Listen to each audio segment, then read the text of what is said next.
Y este video forma parte de la serie de entrevistas relacionadas a temas de salud y mujeres. Vamos a estar hablando con Flor, que es terapista ocupacional argentina. Es también mi colega de posgraduación en la Universidad Federal de Ceará, que nos va a hablar de su tesis de maestría en la que estudió a mujeres, estudió la historia, conoció a mujeres en situación de calle. Flor nos va a estar contando las particularidades y singularidades de esta situación en el grupo de mujeres con el que ella trabajó.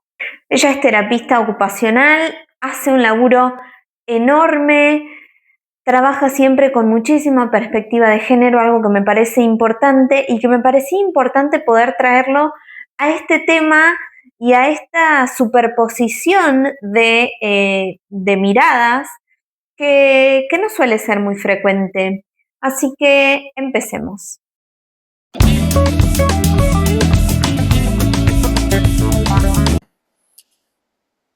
Bueno, Flor, muchas gracias por aceptar la invitación. Estamos con Flor, que vamos a estar hablando de tu tesis, del trabajo que hiciste de investigación. Así que te dejo que empiece, Flor, contanos un poco a qué te dedicas, quién sos. Bien, bueno, muchas gracias por la invitación. Mi nombre es Florencia Pelagalle y soy licenciada en terapia ocupacional de formación de grado y después hice una maestría en antropología social y en el marco de esa maestría hice una etnografía sobre mujeres en situación de calle, sobre las experiencias de mujeres en situación de calle. Bueno, hice trabajo de campo durante varios años ahí, aprovechando cuando inicié la tesis, cuando inicié la maestría en realidad, en simultáneo justo había empezado a trabajar en un centro de salud que era destinado a personas en situación de calle en el Bajo Flores, que es uno de los asentamientos que están en la ciudad autónoma de Buenos Aires, en el sur, que tiene bueno, una complejidad bastante particular y varias personas en situación de calle. Yo me sumo a ese equipo, que era un equipo que ya funcionaba hacía 10 años más o menos y que había iniciado su trabajo ahí en el territorio a raíz de bueno, hubo varias modificaciones en el territorio que tienen que ver con el contexto socioeconómico de la Argentina. Y lo que comenzó a pasar en este lugar alrededor del 2007 es que empezó a haber cada vez más personas en situación de calle. Eso más o menos se coincide un poco con lo que tiene que ver con la situación posterior a la crisis del 2001, bueno, un proceso de empobrecimiento muy grande en la Argentina a lo largo de los 90, previo también, bueno, a raíz de las dictaduras militares, como bueno, un proceso bastante complejo y este territorio se va armando, por ahí estoy siendo un poco confusa, pero como para contextualizar un poco, porque tiene que ver con el tema de investigación, alrededor del 2007, también a raíz de cambios en el territorio que tienen que ver con la venta y el tráfico de sustancias psicoactivas, que eso también es un aspecto que empieza a producirse en este lugar en particular, es que empieza a haber más personas en situación de calle,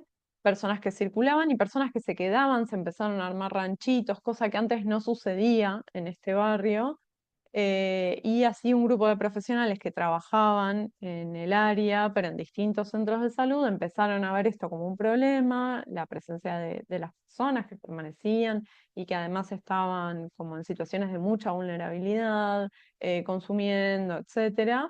Empezaron como a hacer recorridas y a vincularse con ellos y ellas. Y así nace como de forma autogestiva este centro en el que 10 años después yo me incorporo. Entonces, bueno, justo coincide con mi inicio de maestría y lo que empecé a hacer fue como empezar a recabar cada vez que iba, a hacer registros de campo y a usar la observación participante y todo lo que venía aprendiendo como metodología en esta maestría en este lugar. Y así empecé a tener un montón de registros de campo y a ver un montón de cosas particulares y poco a poco fui armando el tema este de la experiencia de las mujeres en situación de calle ahí. Eh, por ahí eso como para arrancar. Bárbaro. Quiero que hablemos de dos cosas en particular. Quiero que dividamos la conversación como en dos etapas.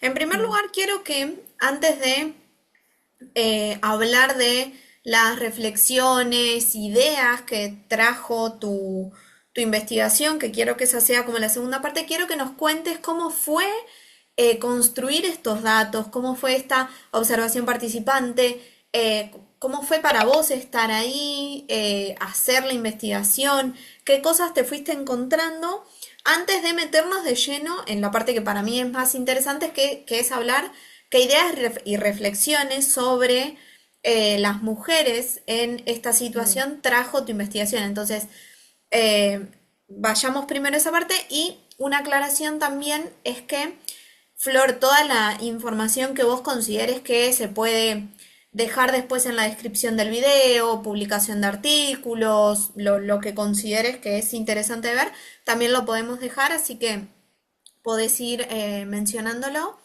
Y pasemos ahora a que nos cuentes cómo fue, cómo era construir estos datos, cómo ibas, cómo llegabas, con qué te encontrabas. Bien. Bueno, por ahí creo que voy a spoilear un poco en relación a lo que íbamos a charlar después, pero me parece que es importante hablar de la etnografía, o sea, del método en sí. Al ser una tesis en antropología social, el método que utiliza la antropología por excelencia es la etnografía. Utiliza otros métodos, por supuesto, pero bueno, uno de ellos es la etnografía, que es como un método bastante particular en las ciencias sociales y que según Guber fue una bueno, es como una de las es una antropóloga argentina que tiene una trayectoria muy importante y es una referente.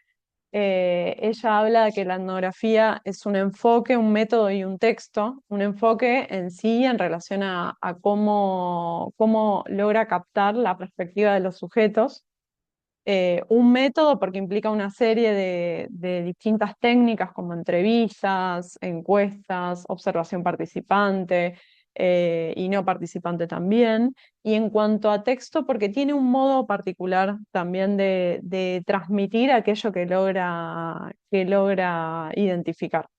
Entonces, por ahí como para empezar, viendo lo complejo, o sea, es un método bastante complejo en ese sentido, porque lo que trae también, o cómo nace, por ahí, quienes comenzaron a hacer antropología, quienes sí, los antropólogos, quienes iniciaron a hacer etnografía, tiene que ver bastante con la historia también de las conquistas europeas, ¿no? Y cómo estos estudiosos, estos cientistas sociales iban a los lugares y permanecían y convivían con esos pueblos para aprender nada, de sus culturas, de cómo era la organización social. Y después, bueno, esta información era usada muchas veces para conquistar e invadir esos lugares. O para exotizarlos, siempre eran mostrados también eh, como una civilización de segunda clase, si se quiere. Por ahí, bueno, no es un inicio muy afortunado para verlo hoy. Pero este método es muy rico y se ha ido transformando a lo largo del tiempo y tiene una perspectiva mucho más crítica hoy en día en relación a poder ver algo de esos datos cuando vamos a investigar desde otra perspectiva, ¿no? Como intentando captar la perspectiva de ese sujeto al que de nuestro objeto de estudio, si se quiere, de alguna manera. Em, entonces, por ahí lo que es interesante del método es que te permite o lo que te propone es estar en el cotidiano con las personas, compartir el cotidiano. ver lo que hacen, ver lo que dicen y ver lo que dicen que hacen.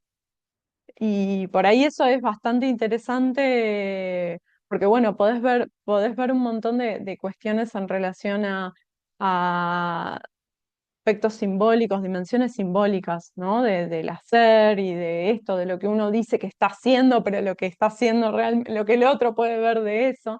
Y también, para mí, algo que es clave, porque obviamente la perspectiva del otro siempre nunca es accesible del todo para nadie. O sea, es imposible. Si uno tiene acceso completo a la perspectiva del otro, ese otro desaparece. Es completamente incorporado de alguna manera.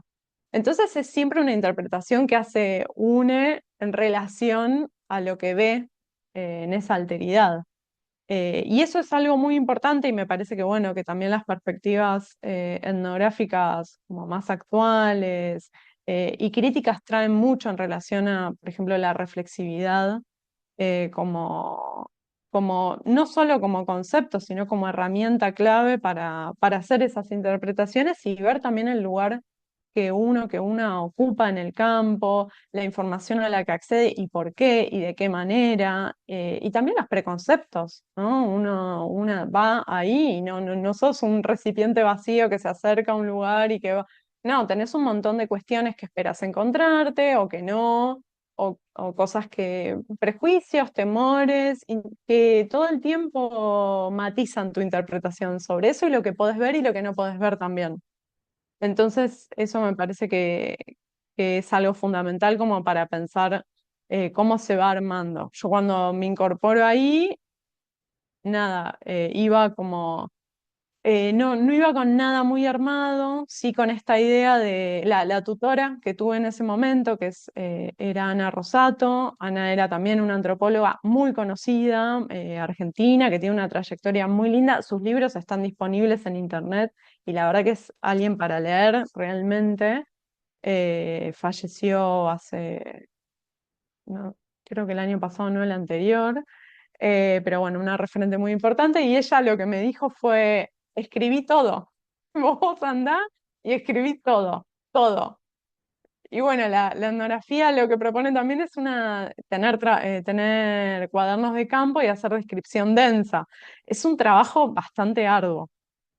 Inicialmente yo lo que hacía, o sea, a lo largo del tiempo me fui perfeccionando, pero lo que hacía era ir, tomar nota de algunas cosas puntuales, tener palabras claves, porque además yo estaba, si bien estaba intentando como construir un rol de investigadora, mi rol ahí también era como funcionaria, digo, yo ahí estaba trabajando como terapista ocupacional.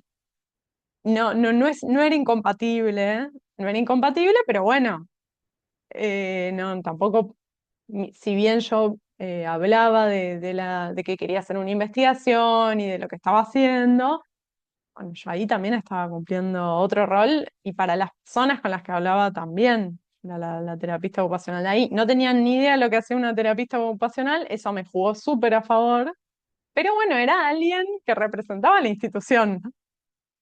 Eh, Así que bueno, lo que hacía era escribir todo, salía, agarraba como esas palabras claves que tenía, que era para no olvidarme, tipo algunas palabras que decían, frases, momentos, como trataba de armarme los momentos que habían sucedido en el día, y bueno, tratar de escribir. Y por ahí lo que más me gustaba escribir o que me parecía más rico escribir eran los olores, que para mí era como algo de lo que más en el principio de mi incorporación ahí, de estar en ese espacio, en el centro de salud, que era un lugar que estaba en condiciones edilicias muy malas, realmente muy, muy, muy malas.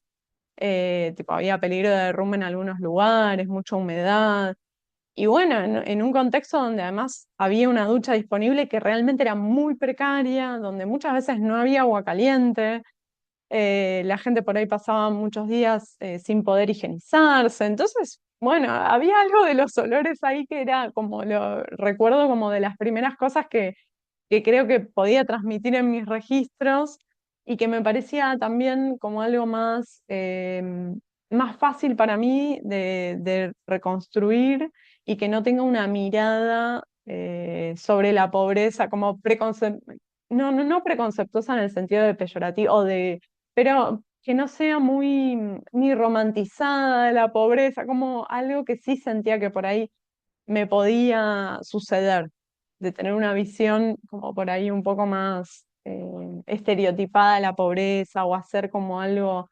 Hay un autor que es Philippe Bourgeois que habla de pornografía de la violencia y trae ese concepto en relación a, él investigó, no me acuerdo dónde, pero bueno, investigó en un contexto de violencia muy grande en algún país de Centroamérica, pero ahora no me estoy acordando. Y él habla como de una situación que vive y habla de esto, de la pornografía, de la violencia, como que hay cosas de los datos que uno tiene que a veces no es necesario poner esos datos así para que se entienda lo que vas.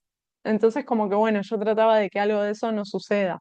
Pero bueno, igualmente en tus registros uno puede poner lo que quiera, puede decir lo que quiera y después eso se va modificando. Pero bueno, sí recuerdo eso, que por ahí como que intentaba transmitir en esos registros que iba escribiendo todos los días cuando volvía, lo cual era muy difícil y un trabajo porque salía cansada de trabajar y seguía escribiendo y bueno, fueron como muchos años, yo hice trabajo de campo muchos años. Empecé en el 2010 y fines del 2017 y hasta la pandemia hice trabajo de campo, o sea, fui registrando y bueno, era bastante pesado. Era como un trabajo 24/7. Siempre estaba escribiendo algo en relación a lo que había visto o en relación a lo que había pasado. Ujú, No sé si respondí toda la pregunta. ujú. Sí, sí, me gusta además esto, bueno, entre paréntesis, en el contexto de justo yo también estar empezando con un trabajo bastante parecido, me sirve como para retomar y pensar yo Ah, también bueno, cómo va a ser mi propio diario de campo y sí. registro y todo eso. Con Y el tiempo aprendí que grabar es mejor. Grabar es muy bueno. Yo tengo un grabador ahora. Y cuando salgo de los lugares hago grabaciones, mucho más fácil. sí, es verdad, sí, yo Bueno, en grabar. su momento también he usado las grabaciones, pero es verdad que hay todo un laburo también después de pulir todo eso, ¿no? Como vos decís, uno pone Re. todo ahí, graba, registra, escribe todo y después arma, ¿no? En términos de lo que se puede, de lo que quiere comunicar, cómo lo quiere comunicar, Mm. etcétera. Y contanos un poco más del día a día, en qué contexto encontrabas a estas mujeres, en qué contexto te acercabas a estas mujeres, ¿no? Antes de empezar a pensar en esta realidad en sí, contanos cómo era en la práctica. Bien. Bueno, eso fue mutando un montón a lo largo del tiempo, porque de hecho lo que me pasó al principio era que te diría, hasta un año después de empezar el trabajo de campo, recién un año después tuve como acceso a las mujeres. Y eso fue muy loco. Digo, bueno, qué suerte que pude hacer trabajo de campo tantos años, porque por ahí si hubiera, un año igual de trabajo de campo es un montón, pero por ahí si hubiese terminado el año, por ejemplo, el acceso a los datos que hubiera tenido era otro, nada que ver, lo que hubiera visto era otra cosa. ¿Y con qué tuvo que Eh, ver esa limitación de acceso? y con que en el espacio en sí permanecían varones Ujú, mucho más que mujeres, con que la calle es un espacio masculinizado, o sea, ya de por sí ujú, hay más varones que mujeres y eso es un fenómeno mundial en relación a la población en situación de calle. Como ujú, mundialmente, lo esperable es que de la población en situación de calle, más o menos el 20% sean mujeres, el resto son varones. Y eso se repite. Y de hecho, en los datos, en los últimos datos acá en el gobierno de la Ciudad de Buenos Aires, se ve un aumento de personas en situación de calle, pero la tendencia como del fenómeno masculino es lo que ujú. rige. Y hay un aumento también en la población femenina, pero sigue esas tendencias del 20%. Como no hay un cambio ahí en eso. Entonces pasa un poco eso, que es un espacio muy masculinizado, donde las mujeres están obviamente expuestas a muchísimas violencias muy distintas y donde ellas están en alerta constante. Entonces, el permanecer en un lugar no es algo tan habitual. Pasa un poco eso, que permanecer en un lugar no era tan habitual y que en general las mujeres que sí permanecían eran las mujeres que iban acompañando a sus parejas varones, que permanecían ahí. Entonces, un poco eso, que por ahí ellas, las pocas que venían, que igual venían, pero las que venían, por ahí permanecían muy poco tiempo y se iban, siempre había conflictos, era complejo, era como las que más molestaban y las que eran más sancionadas también por la institución, como las que eran peores que ellos, eran terribles. Entonces, bueno, como que siempre me generaban alguna cosa porque además me daban, esto es algo como muy particular que yo lo pongo en la tesis también, porque es parte de la reflexividad que tiene el método o que propone el método, que es que a mí ellas me daban mucho miedo. Me daban miedo, realmente. Yo sentía que ellas por ahí se podían, se enojaban, se enojaban y como que yo decía, uy, por ahí me dan una piña, como esto puede pasar que con ellos por ahí no, ¿viste? Como no sentía eso mismo. Al contrario, de hecho, era como un analizador para mí de las trayectorias y del cotidiano de las mujeres en situación de calle, son ellos, son lo que ellos dicen de ellas y lo que ellos hacen conmigo que soy mujer, Ujú, como los cuidados, cómo te cuidan en la calle porque vos sos mujer. Y ujú, que algo de eso también hacen con ellas, pero a su vez, bueno, con un montón de costos después, ¿no? Porque el ser mujer es un beneficio, o sea, por un lado te cuida, pero por el otro lado no te cuida para nada y te expone un montón y es un riesgo grande y ellos son un riesgo grande a veces también para ellos. Y todo lo que ellas puedan llegar a hacer desafía la masculinidad de ellos, entonces bueno, también es complejo, como no es tan fácil. Pero bueno, me pasaba un poco eso, que al principio era difícil que y además porque no me conocían, con el tiempo lo que empezó a pasar es que empecé de a poquito a hablar con ellas y había una en particular que venía y que por ahí era la que más hablaba y que nos contaba tenía una pareja muy violenta, entonces como en momentos de crisis, de nada, de estar en la calle, que esta persona la violentara muy mal y que ella se sintiera muy mal con eso, por ahí venía al centro de salud y hablábamos y como que intentábamos acompañarla, también con las dificultades, ¿no? de la calle, de esto, de ser esta persona que te sostiene, que te cuida, que hace, que te protege en la calle, pero que a su vez es la que te violenta. Eh, entonces, bueno, hablando de muchas de esas cosas, ella traía también que tenía algunos problemas con la justicia, tenía una causa, como alguna cosa así. Y yo siempre le ofrecí acompañarla a una oficina que está en el barrio donde es de acceso a la justicia, vos podés consultar como una oficina donde te pueden ayudar. Entonces yo siempre le ofrecía, nosotras habitualmente acompañábamos a la gente a hacer trámites y cosas, como que no era algo raro, un ofrecimiento raro. Pero bueno, yo siempre le ofrecía ir y ella siempre me decía que no, siempre me decía que no y un día me dice que sí. Entonces fuimos hasta ahí. Yo no usaba chaqueta, como que iba vestida, en general no iba vestida con nada que me identificara como de alguna y no usabas institución en como ningún particular. identificador.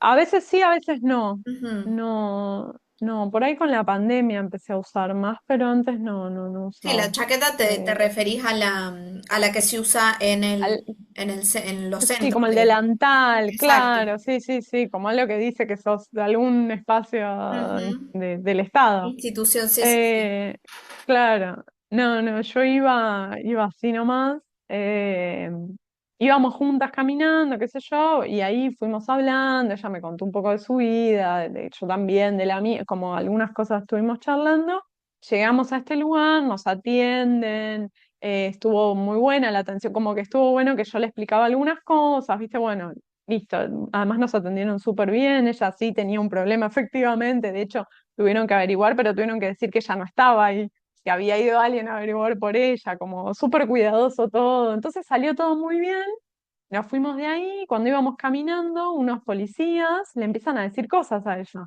Pero yo estaba estaba, no tenía nada en particular, era una persona al lado de ella nada más. Entonces le empiezan a decir cosas como, ¿cuándo nos vemos? ¿Cuándo te invitamos a salir? No sé, como cosas así. Bueno, y le pregunto, che, ¿qué onda? ¿Qué pasa? Como, ¿qué es esto? Cuando nos alejamos un poco más, me dice, no, acá todos, como me dice una frase como, acá son todos unos, perdón, pito duros, siempre nos están invitando a salir a todas, no sé qué cosa, pero bueno, también nos dicen por dónde no andar, como que también les daban información en relación a, tipo, esto, tenés una causa, no sé, como conseguían información en relación al vínculo con estas personas. Y bueno, y a partir de ahí lo que empezó a pasar es que me empezaron a ir a buscar algunas mujeres en situación de calle porque les habían dicho que yo las podía ayudar. Como que esta experiencia positiva en una institución lo que hizo fue que se difundió en el boca a boca entre ellas y eso, me iban a buscar porque sabían que yo las podía ayudar. Y entonces lo que empezó a pasar es que por ahí esta las acompañaba a hacer trámites. Una, no sé, no tenía documentación porque nunca había tenido partida de nacimiento y bueno, tuvimos una reunión en el RENAPER donde le explicaron cómo era el trámite, qué sé yo las acompañaba y me quedaba con ellas, tomaba notas como, o hacía las preguntas, las ayudaba en eso. Yo tenía como un capital burocrático estatal que podía servir y ellas tenían el capital de calle que también lo que empezó a pasar es que en este ida y vuelta muchas veces ellas era tipo, no, che, hoy acá no vengas, como Ujú. viste, a nada, empezó a haber ahí un intercambio en relación a lo que era la calle, que era lo que ellas sabían y me podían transmitir y bueno, yo las ayudaba con estas otras cosas que por ahí era lo que yo sí sabía hacer.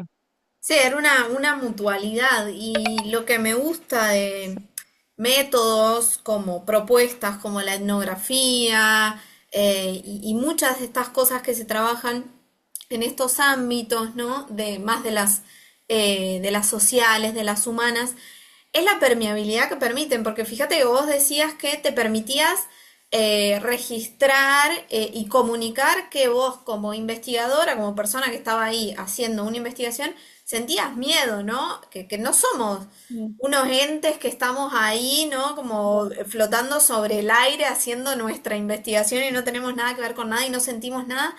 Y en realidad sí, y en realidad también para que ocurra la construcción de algún dato se necesita también el intercambio y la Mm. mutualidad con esos sujetos a los que estamos queriendo de alguna forma aproximarnos, conocer, estudiar. Eso me gusta romper también con esa idea que muchas veces se trae de que, bueno, uno está ahí y no tiene nada que ver con nadie, es súper neutra y nada la Sí, afecta. la idea de la objetividad, ¿no? Exacto, Como algo de la objetividad y que uno va ahí sin nada, sin ninguna perspectiva de nada y sacás el dato puro, exacto. puro y blanco, Y el dato está ahí como neutro. esperándote, ¿no? Y vos solo lo extraes. Bueno, Sí, no, se construye, hay claro, que estar ahí. totalmente, totalmente. Y Exacto. todo lo que decís no es neutro, no es neutro. Eso me parece súper interesante de la etnografía, que no se jacta en ningún momento de neutralidad. Nada de Como, lo no, que hacemos como contrario, investigadoras al es neutro. contrario, Ujú. claro, Exacto. al contrario. Entonces eso me parece que está bueno. Creo que la parte más interesante de todo el video es poder pensar en qué ideas y reflexiones lograste a partir de pensar en las particularidades que vos observaste de las mujeres en situación de calle. Decías, por ejemplo, que es un fenómeno mundial el hecho de que la proporción de mujeres en comparación a hombres en situación de calle es mucho menor.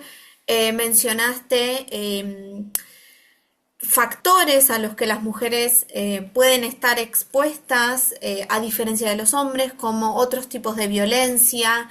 Y creo que el hilo conductor de estos videos siempre es entender que hay particularidades, ¿no? Y una aclaración que hago siempre en los videos es no correrme de la dicotomía, ¿no? De pensar en el género en términos dicotómicos, pero tomándome estas licencias cuando hago los videos de quizás de no poner tanto en destaque disidencias, en fin. Pero volviendo al foco, decías que hay particularidades que atraviesan a las mujeres a diferencia de los hombres en esta situación en particular. ¿Cuáles son esas diferencias? ¿Cómo nos afecta particularmente a las mujeres? ¿Y con qué te parece que tienen que ver esas diferencias? ¿Por qué se observa diferentes proporciones? ¿Cuáles son las violencias a las que están expuestas particularmente las mujeres en esta situación? Bien. Me mandaste un Eh, dedito. sí, sí, no sé qué pasó, no sé cómo hice No eso. sé, pero me parece bien igual. Todo bien. Además había quedado tildado y dije, "Uy, voy a estar todo el día mandando dedos". Eh, bueno, por ahí, para pensar un poco el fenómeno, sí, hay algo interesante en particular. Yo tenía un montón de registros, que no eran solo de mujeres, tenía un montonazo de registros, y uno de mis directores de tesis, en un momento yo tenía, tipo, llevaba los registros de campo, deben andar por acá dando vueltas, son una cosa así. Y en un momento, bueno, hablando de calle, qué sé yo, me dice, che, ¿y tenés algo de mujeres? Digo, sí, sí, tengo. O sea, son registros donde hay varones y mujeres. Me dice, ah, bueno, porque de mujeres no hay mucho. Por ahí te conviene hacer algo sobre mujeres. Y ahí empecé a trabajar sobre mujeres. Yo ya tenía los registros, pero bueno, fue como a partir de eso. Y bueno, y esto anecdótico habla un poco del fenómeno en sí. Está mucho más estudiado Ujú, la calle hablando de varones. ujú, O donde hay mujeres, pero está completamente invisibilizada y la población en situación de calle aparece como población en situación de calle, gente en situación de calle, ujú, sin generizar el fenómeno. Y bueno, sí, hay bastantes diferencias en relación a cómo transitan la calle. O sea, hay muchas particularidades, pero así como algunas que puedo traer ahora, tienen que ver, por ejemplo, con que ellas permanecen, por lo menos en este territorio en particular, estas mujeres de ahí permanecen de forma más, como más, no sé si la palabra es consolidada, pero digo, ellas permanecen con frecuencia ahí, están ahí y tejen redes ahí y generan un montón de redes y tienen como sus espacios a los que van, que por ahí no son institucionales, por ejemplo. Esto es una particularidad, me parece que es interesante. Hay un departamento de un vecino del barrio donde las mujeres están y donde las mujeres van y permanecen e incluso hay situaciones donde las mujeres paren en esa casa. ujú, Van, o sea, porque bueno, circunstancias, digo, ha sucedido. Y así un montón de situaciones y no son espacios institucionales, son espacios comunitarios de personas que están ahí. Entonces, bueno, ellas logran desarrollar un vínculo con los vecinos que es diferente. ujú, Los varones tienen como una intermitencia en el espacio, van y vienen. Algunos sí permanecen más en los espacios institucionales que con los hogares, como están más. Eso me parece algo interesante a ¿Hay destacar. barreras de acceso para a los espacios institucionales por el hecho de ser mujer? Pienso en quizás violencia institucional, pienso en quizás no como ese tipo de obstáculos que alejan, podrían alejar a las mujeres de ese acceso. Lo pensaba en relación a lo que discutía en otro video de el por qué no una mujer quizás en proceso de gestación no accede a un servicio de salud. Bueno, porque encuentra violencia, porque encuentra maltrato en esa institución. Me pregunto si en este caso también pasa o si no tiene que ver con eso, el no circular en espacios más institucionalizados y preferir otros no instituciones.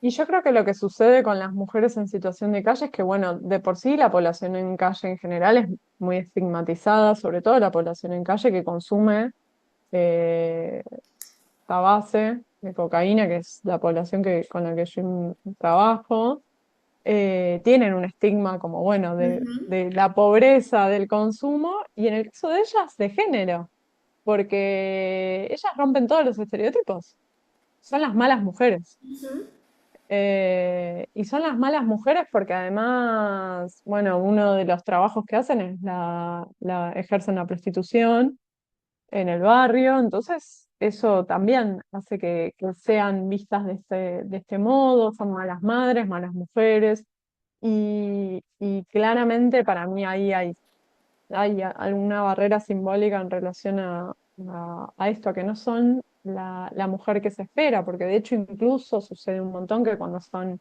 víctimas de situaciones de violencia, eh, no son las víctimas esperadas. ujú, No son las víctimas sumisas, ni la víctima que está con sus hijos, y no son esa víctima, son otra. Entonces, bueno, es complejo. Yo creo que eso hace que muchas veces cuando se acercan con situaciones que realmente, no sé, me acuerdo una puntual de una chica en una situación de violencia muy grave, o sea, con lesiones severas, que se había acercado a buscar ayuda en un lugar, o sea, y esto es un relato, o sea, se me viene esa, pero automáticamente se me viene otra, una situación particular también muy similar siendo víctimas de sus parejas con violencia heavy, que se acercaban a instituciones donde en esas instituciones por ahí había personas del barrio, operadores, terapeutas, qué sé yo, que les contaban después a sus parejas. Y bueno, claramente ahí ellas no son concebidas como víctimas ujú. a ser protegidas. Al contrario, son mujeres que desafían todo lo que tienen que hacer y entonces tienen que ser adoctrinadas de alguna manera. Me parece que esa es una diferencia muy grande como en relación a cómo es la calle para los varones y cómo es para las mujeres. Ellas relatan muchas situaciones de violencia sexual, muchísimas. No digo que no existan en el caso de varones, pero bueno, no es algo que ellos traigan. Sí es Ujú. algo que ellas traen y lo traen constantemente. Y son terribles, son situaciones muy crudas. Y bueno, por ahí eso. Y sí, esto de tener que, no me acuerdo bien la frase que decía, pero decía como, estar con un varón te protege, una de las chicas de calle decía como, estar con un varón, con un hombre, ser la mujer de, te protege, no importa que él sea el más tonto, como el peor, como no importa que nadie lo respete a él, pero aunque sea el más, ella decía tipo el más boludo, una cosa así, te protege. Bueno, eso también habla de las violencias. Ningún varón habla Ujú, de que estar con una mujer lo protege en la calle, al contrario. Sí, ellos traen a las mujeres y la aparición de ellas más como una cuestión de más de como un proyecto para salir de la calle o alguien para darle todo y que no tenga que trabajar y que y esto, pero y muchas veces como si fuese parte de la propiedad de ellos ujú, también. Aparecen así estas mujeres. Cosa que bueno, del otro lado no se repite de esa manera ni ahí, sino que al contrario, estos varones aparecen muchas veces como personas que te protegen y como amenaza y como un riesgo. Y creo que esas diferencias tienen que ver con dimensiones estructurales, con el patriarcado en sí y con el capitalismo también, que desde sus orígenes tiene personas que están en situación de calle y que tiene que ver con la falta de acceso a oportunidades y a bienes comunes y con la necesidad de conseguir subsistir. Entonces, el ir a la calle todo el tiempo es en búsqueda de otras oportunidades, de mejores oportunidades, en búsqueda de sobrevivir. Eso es bastante lo que traen en líneas generales en relación a las trayectorias. Como estar en la calle te da oportunidades de conseguir cosas que si no, no podés conseguir. y como algo de poder hacer lo que querés hacer, Ujú. como algo de libertad. Y también otra cosa que sí me parece súper importante de traer es que ellas cuando hablan de los inicios en la situación de calle, la mayoría de las mujeres con las que yo trabajé hablan de estar escapándose de situaciones de violencia en el ámbito doméstico. Y muchísimas, la gran mayoría, hablan de abuso sexual infantil. O eran niñas abusadas que ante situaciones de querer denunciar, o esto, querer escapar de esa situación, o cuando hablaban de esa situación nadie les creía, o les decían que las iban a internar porque les gustaban los hombres grandes, por ejemplo, o porque no les, eso, las amenazaban con alguna cuestión en particular, y bueno, se escapaban. Y así iniciaban su trayectoria de calle. Y bueno, eso no es un dato menor, porque ahí sí hay una gran diferencia en lo que traen los varones en situación de calle. Yo no trabajé sobre eso, pero hay un sociólogo que no, ahora lo voy a buscar porque no me acuerdo bien el nombre de él, que él trabaja con varones en situación de calle y el inicio de las trayectorias de estos varones están marcadas por otras cuestiones Ujú. que tienen que ver con la necesidad de trabajar, con la falta de sentir que no los querían en sus casas, como otras cuestiones complejas también, pero distintas. Ujú. Eh, y bueno, y eso sí hace a dimensiones estructurales del fenómeno. Eh, por ahí, eso se me viene ahora. Sí, creo que lo más importante es entender que se pierde mucho cuando se habla de población en situación de calle en términos tan Mm. generales, ¿no? Porque hay diferentes trayectorias, diferentes factores que afectan de diferentes formas, ¿no? Hay un montón de particularidades y traer la variable de género como a primer plano le da un matiz que ayuda a entender un montón de otras cosas y eso es lo que me parece interesante. ¿Hay algo más que nos quieras contar, Flor? Ay, la verdad ahora no se me viene nada en particular. Creo que hemos hablado un montón igual y creo que Sí, trajimos un montón de información sobre el tema. Así que si te parece dejamos por acá. dale. Igualmente estás invitada a todas las otras próximas veces a hablar de todas las otras próximas cosas también. ¿Te parece? Bueno, gracias, Gracias a vos, gracias. Flor. Y para finalizar, como siempre, tenemos recomendación de película. La recomendación de película que tenemos para este video es Vagabond de la grandísima Agnès Varda. En Vagabond vamos a conocer la historia de Mona, que es una mujer que vive en situación de calle, muy diferente a las historias de las que nos habló Flor. Es una mujer que elige este tipo de vida, digámoslo así, elige hacer este recorrido, pero que se plantea en la película más bien como una forma de pensar qué pasa cuando, como mujeres, decidimos no entrar en el sistema, no adaptarnos, no ajustarnos y no responder a ciertas cosas que el sistema demanda de nosotras. Así que me parece que es una película que dialoga bastante con este tema. Y eso ha sido todo por hoy. Espero que les haya gustado. No se olviden de darle me gusta, compartir, dejar un comentario y todas esas cosas buenas. Y nos vemos en el próximo. Chau, chau.